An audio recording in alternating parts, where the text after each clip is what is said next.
বিয়ে করার পরে আমি আসলে খুব ঠান্ডা লক্ষ্মী মেয়ে।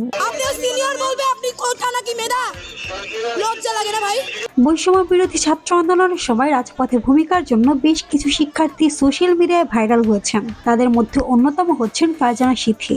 স্লোগানে স্লোগানে মাঠ কাঁপানো, সিথি পান বাঘিনী কন্যার তকমাও। আন্দোলনের সময় পুলিশ কর্মকর্তাদের ভূমিকা নিয়ে প্রশ্ন তুলেছিলেন। সেই ভিডিও সোশ্যাল মিডিয়ায় ছড়িয়ে পড়ে। হাসিনা সরকার পতনের পর সেনা কর্মকর্তার সঙ্গে তর্কে জড়িয়েও ফের আলোচনায় আসেন সিথি। এখন তিনি বিনোদন জগতের বাসিন্দা হিসেবে নিজেকে পরিচিত করেছেন। বর্তমানে প্রতিবাদী রূপ থেকে একটু শান্ত হওয়ার চেষ্টা করছেন সিথি। তবে তিনি নাকি বিয়ের পর একদমই ঠান্ডা ও লক্ষ্মী মেয়ে হয়ে যাবেন। বিয়ে করার পরে আমি আসলে খুব ঠান্ডা লক্ষ্মী মেয়ে। সম্প্রতি দেশের একটি বেসরকারি টেলিভিশন চ্যানেলে দেওয়া সাক্ষাৎকারে নিজের প্রেম বিয়ে নিয়ে অনেক অজানা কথা বলেছেন তিনি। সাক্ষাৎকারের রিলেশন স্ট্যাটাস জানতে চাইলে সিথি জানান তিনি ভালোবাসেন। সিথির কথায়, আমি ভালোবাসতে খুব ভালোবাসি, কিন্তু এই মুহূর্তে কোনো প্রেমে নাই।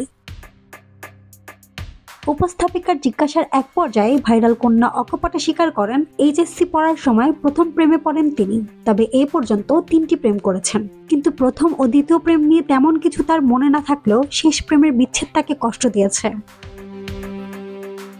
সম্পর্কের বিচ্ছেদ নিয়ে সিথি বলেন, সম্পর্ক যেমন স্বাভাবিক, বিচ্ছেদও তেমন স্বাভাবিক। যখন মনে হবে আপনার সাথের মানুষটাও তার সঙ্গে জিনিসপত্রগুলো ঠিকঠাক ওয়ার্ক করছে না, বিষক্রিয়া সৃষ্টি না করে, কষ্ট না করে বিদায় দেওয়া ভালো।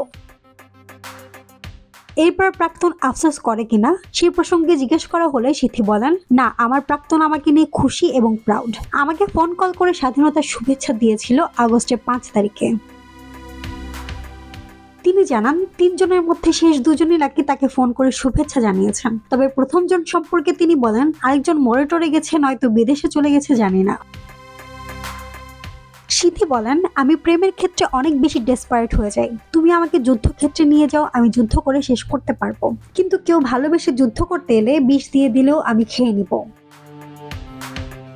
সিথির সঙ্গে আবারও কেউ প্রেম করতে চাইলে তার যোগ্যতা কি হবে এমন প্রশ্নে তিনি বলেন, ওই যে just take my emotional responsibilities, এইটুকু থাকলেই হবে, আমার আর কিচ্ছু লাগবে না। বিয়ের পরিকল্পনা প্রসঙ্গে ফারজানা সিথি বলেন, 5 বছরের মধ্যেও নাই, আমি তো খুব হোমসিক মানুষ। আমার বাবা বলেন আমি যে এত চঞ্চল, বিয়ের পর আমি নাকি ঠান্ডা এবং লক্ষ্মী মেয়ে হয়ে যাব। সবশেষে সিথি বলেন, ভালোবাসা পাওয়ার জন্য নয়, হারিয়ে ফেলার জন্য আমি অনেক কেঁদেছি, তবে চাইনি সেটা আবার ফিরে আসুক। মাহমুদা বৃষ্টি, ডেস্ক রিপোর্ট, কথা কম।